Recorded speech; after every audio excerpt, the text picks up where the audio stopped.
بالله من الشيطان الرجيم بسم الله الرحمن الرحيم إن الله لا يستحي أن يضرب مثلا ما بعوضة فما فوقها فأما الذين آمنوا فيعلمون أنه الحق من ربهم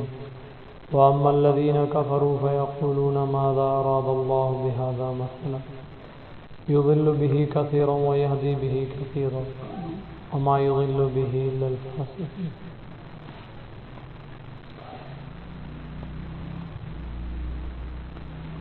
اللہ رب العزت کا کرم، اللہ رب العزت نے اپنے بارگاہ کے اندر آنے کی توفیق عطا فرمائی۔ گزشتہ آیات کے اندر مومنوں کا تذکرہ کیا گیا، مومنوں کے لیے جو انعامات تھے ان انعامات کی خوشخبری دی گئی۔ آگے اللہ رب العزت ایک اصول بیان فرما رہے ہیں کہ حقانیت بیان کرنے میں، مثال بیان کرنے میں اللہ رب العزت کبھی یعنی یہ ہو کہ جیسے ہم اگر کسی کو مثال دیتے ہیں تو مثال دیتے ہوئے ہمیں اپنے آپ کو کیا سمجھتے ہیں، یعنی اپنے آپ کے اندر تھوڑی شرمندگی محسوس کرتے ہیں، یا ہمارے نفس کے اندر حیا ہوتا ہے کہ یار یہ مثال پتہ نہیں میں کیسے دے رہا ہوں، یہ مثال پتہ نہیں میں کیسے دے رہا ہوں، یہ ان کے مطابق ہوگی یا نہیں ہوگی۔ یعنی مثال دینے میں ہم کیا ہوتے ہیں، جھجکتے ہیں، یا کسی بڑے کو پیغام دینے میں ہم کیا ہوتے ہیں، جھجکتے ہیں۔ لیکن اللہ رب العزت فرماتے ہیں کہ اللہ رب العزت کی قدرت کسی سے جھجکتی نہیں، یعنی اللہ رب العزت کسی سے کی ذات کسی سے ڈرتی نہیں، جو مثال یعنی آتی ہے وہ مثال فٹ کر دیتی ہے۔ کہنے کا مطلب یہ ہے کہ لوگ کبھی کبھی کہتے ہیں کہ یار تو اتنا بڑا ہو کر مثال دے رہا ہے چھوٹی چھوٹی، اس سے مثال دینے کے لیے، سمجھانے کے لیے کبھی بات کہی جاتی ہے نا، تو لوگ کہتے ہیں یار تو اتنا بڑا آدمی ہے تو مثال بھی تو ایک بڑی دے نا، چھوٹی مثال کیوں دے رہا ہے؟ تو اللہ رب العزت فرماتے ہیں کہ میرے سامنے یہ نہیں ہے کہ میں چھوٹی دوں یا بڑی دوں، کیونکہ میرے سامنے تو ساری مخلوق کیا ہے، مچھر کے پر کے برابر ہے، اور پر سے بھی کیا ہے، بالکل کم ہے۔ یعنی ساری دنیا مل جائے تب بھی اس کی اوقات میں مچھر کے پر کے برابر بھی نہیں ہے۔ تو لہذا میں مثال دینے میں کبھی جھجکتا میں نہیں ہوں، جو مثال آتی ہے میں دے دیتا ہوں۔ جیسے پیچھے کہا نا کہ آگے جیسے آگے کہیں گے کہ بابا مکھی کے پر کے برابر بھی اگر آپ آیت بنا کر لے آؤ تو بھی کیا ہے، یا ایک سورت کا ٹکڑا بنا کر بھی لے آؤ تو بھی اللہ رب العزت آپ کی چیلنج کو یعنی رکھتے ہیں کہ آپ کے سامنے چیلنج رکھتے ہیں کہ اگر آپ یعنی ایک چھوٹی سی آیت بنا کر لے آؤ تب بھی ہم مانیں کہ آپ کے پاس کیا ہے، یعنی قرآن کے جھٹلانے کے لیے آپ کے پاس کوئی منصوبہ ہے۔ لیکن اگر اتنا بھی نہیں کر سکتے تو پھر اللہ رب العزت فرماتے ہیں کہ میں مثال دینے میں کبھی جھجکتا نہیں ہوں۔ فرمایا ان اللہ لا یستحی، بے شک اللہ رب العزت نہیں، یعنی نہیں اس کے اندر حیا کرتے کہ ان یضرب مثلا ما بعوضۃ، یہ کہ آپ کے سامنے مثال پیش کریں کس کی، بعوضۃ مچھر کی، یا فما فوقا یا اس سے بھی کم،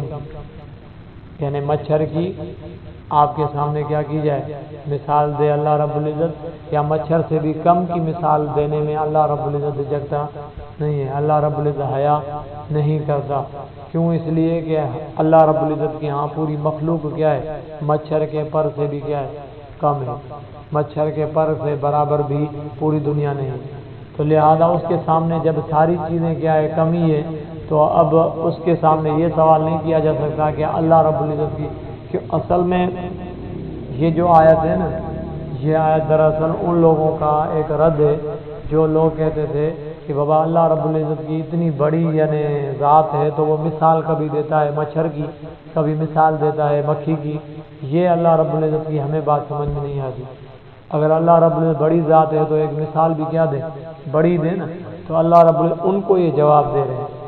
کہ ان اللہ لا یستحی، کہ بے شک اللہ رب العزت تمہاری وجہ سے اس بات میں جھجکتا نہیں ہے کہ تم بڑے لوگ ہو، عرب کے بڑے لوگ ہو، تو لہذا تمہارے لیے ایک بڑی کیا دی جائے، مثال دی جائے۔ اللہ فرماتے ہیں چاہے تم بڑے ہو یا چاہے چھوٹے ہو، میرے سامنے پوری کی پوری مخلوق کیا ہے، مچھر کے پر کے برابر بھی نہیں ہے۔ لہذا آپ اس الجھن میں نہ پڑیں کہ یعنی اللہ رب العزت کی اگر بڑی ذات ہوتی تو مثال بھی بڑی دیتا، لہذا اللہ رب العزت کی ضرورت کیا ہے، چھوٹی ہے، اس لیے اللہ رب العزت کبھی مچھر کا مثال دیتا ہے، کبھی یعنی مکھی کا مثال دیتا ہے۔ اس الجھن میں آپ نہ جاؤ، بات سمجھ رہے ہو؟ ان یضرب مثلا ما بعوضۃ فما فوقها فاما الذین آمنوا فیعلمون انہ الحق۔ جب بھی اللہ رب العزت مثال دیتے ہیں، چاہے مچھر کی یا چاہے مکھی کی مثال دیتے ہیں، تو اللہ فرماتے ہیں کہ کچھ لوگ ایسے ہیں جو کیا ہیں، ایمان والے ہیں، تو وہ کہتے ہیں کہ فیعلمون انہ الحق من ربہم، پس اللہ رب العزت جانتے ہیں کہ اس میں کیا ہے، اس کے اندر زیادہ کیا ہے، حق ہے۔ یعنی یہ جو مثال اللہ نے دی ہے، ضرور اس مثال کے اندر کیا ہوگا، اللہ رب العزت کا بڑا ایک یعنی حق ہوگا۔ یعنی مومن تو پھر بھی یہ کہتے ہیں،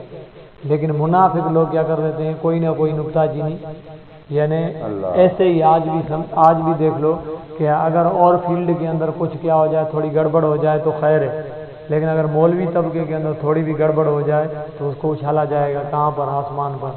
تو اللہ رب العزت فرماتے ہیں کہ فَأَمَّا الَّذِينَ آمَنُوا، اگر مومنوں کے سامنے یہ مثال آتی ہے تو پھر بھی وہ کیا کہتے ہیں کہ وہ فَيَعْلَمُونَ أَنَّهُ الْحَقُّ، ضرور اس کے اندر کوئی نہ کوئی کیا ہوگا، اللہ رب العزت کا حق ہوگا۔ باقی رہی وَأَمَّا الَّذِينَ كَفَرُوا، باقی جو رہے کافر، تو جب ان کے سامنے مچھر کی یا مکھی کی مثال جاتی ہے تو وہ کہتے ہیں کہ ماذا اراد اللہ بہذا مثلا، اللہ رب العزت کا پتہ نہیں اس اتنی سی مکھی سے پتہ نہیں کیا پروگرام ہے اللہ کا، پر کہلاتا تو اپنے آپ کو بڑا ہے اور لایا ہے اتنا سا، لایا ہے اتنی سی مثال۔ اللہ رب العزت، ہمیں تو بات سمجھ میں نہیں آتی، تم کہہ رہے ہو کہ اللہ رب العزت ساتوں آسمان کا مالک ہے، ساتوں زمینوں کا مالک ہے، جب سب کا مالک ہے تو ہمیں مثال دے رہا ہے بار بار سمجھانے کے لیے کہ بابا مکھی کی مثال یا مچھر کی مثال۔ مکھی کی مثال بھی اللہ نے آگے دی کہ اگر تمہارے اندر قوت ہے تو مجھے اتنا کر کے دکھاؤ کہ جو مکھی آپ کی روٹی پر بیٹھتی ہے، کہ جو چیز اتنی سی اٹھا کے جاتی ہے نا، اگر تمہارے اندر ہمت ہے تو وہ چیز مجھے واپس دلاؤ۔ یہ آگے آئے گا صورت کے اندر۔ اللہ رب العزت فرماتے ہیں کہ اگر تمہارے اندر اتنی ہمت اور طاقت ہے نا، بڑے بڑے آپ اپنے آپ کو سمجھتے ہو، لہذا جو مکھی آپ کے کھانے میں سے جو چونچ کے اندر چھوٹی سی لے گئی ہے نا، چھوٹا سا دانہ لے کے گئی، اگر ہمت ہے تو یہ چھوٹا سا دانہ واپس کر کے دکھاؤ، اور آج تک کسی نے ایسا کیا ہے؟ نہیں کیا۔ تو اللہ فرماتے ہیں کہ اسی مثالوں پر یہ کافر کیا کر رہے تھے؟ اعتراض کر رہے ہیں۔ بابا اللہ کی طاقت اگر بڑی ہے تو مثالیں چھوٹی چھوٹی کیوں دے رہا ہے؟ اللہ فرماتے ہیں کہ چھوٹی چھوٹی مثال میں اس لیے دے رہا ہوں کہ تمہاری اوقات بھی میرے سامنے کوئی اتنی بڑی نہیں ہے کہ یعنی تم کوئی بڑے ہو کے لہٰذا تمہارے سامنے مثال بھی بڑی دی جائے، کیونکہ وہ تو ہو گئے خالق نا، خالق ہو گئے تو ساری مخلوق کیا ہو گئی، اس کے سامنے برابر ہو گئی، تو لہٰذا کوئی بھی مثال اس کے لیے تو کچھ بھی نہیں ہے۔ تو اللہ فرمائے ان اللہ لا یستحی، مجھے اس بات میں کوئی یہ نہیں ہے کہ میں تمہارے سامنے لہٰذا مثال دے رہا ہوں تو ایک بڑی مثال دینا چاہے، نہیں ایسا نہیں ہے۔ باقی رہی جو مثال یعنی فائدہ مند، یہ مثال ان لوگوں کے لیے فائدہ مند ہوگی جو کیا ہے، مومن ہیں، اور جو کافر ہیں ان کے لیے یہ کیا ہوگی، مثال فائدہ مند نہیں ہوگی۔ ان کے سامنے تو چاہے بڑے بھلے آسمان کی کیا دے دو، مثال دے دو کہ بابا دیکھو آسمان میں کتنے ستارے لگے پڑے ہیں، یہ کس کی کائنات ہے، یہ کس نے بنایا ہے، اللہ رب العزت نے۔ تو اگر جو ہم نہ ماننے والے ہیں نا، تو ان کے سامنے بڑی مثال بھی رکھ دو تب بھی وہ مانیں گے نہیں۔ تو فرمایا ماذا اراد اللہ بہذا مثلا، کافر کیا کہتے ہیں کہ پتہ نہیں اللہ رب العزت کا اس مکھی یا مچھر کی مثال سے کیا ارادہ ہے،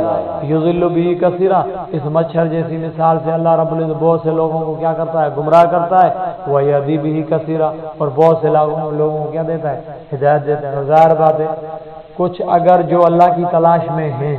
جو اللہ کی تلاش میں ہیں، تو ان کے سامنے اگر مکھی بھی آ کر بیٹھے گی نا، تو تب بھی اللہ کا بندہ اس مکھی کو دیکھ کر اس کی انجینئرنگ میں، اس کی تخلیق میں یعنی سوچ و فکر کرنا شروع کرے گا کہ یار دیکھو اس کے اندر بھی دل ہوگی، دیکھو اس کے اندر بھی دھڑکن ہوگی، اس کے اندر بھی یعنی یہ سارے اندر کا سسٹم ہوگا، یعنی وہ پھر بھی اس میں سوچ و بچار کر کے اللہ کو پہچانے گا۔ باقی رہا جو وہ ہوگا وہ تو کہے گا کہ بس اس کو میں اڑا دوں، یہ کروں، بہرحال اس کے اپنے پھر خیالات ہوں گے۔ تو اللہ رب العزت فرماتے ہیں وما یضل به الا الفاسقین، اللہ فرماتے ہیں میں ان مثالوں سے بھی ان لوگوں کو برباد کرتا ہوں جو فاسق ہوتے ہیں، جو بدبخت لوگ ہیں، میں ان کو اس کے ذریعے کیا کرتا ہوں، برباد کرتا ہوں، باقی مومن بندوں کو میں اس سے برباد نہیں کرتا۔ وہ تو چھوٹی چھوٹی چیزوں کے اندر بھی کیا کرتے ہیں، غور و فکر کر کے مجھے تلاش کرتے ہیں۔ اللہ رب العزت سے دعا ہے جو کچھ کہا قبول ہو۔ آمین۔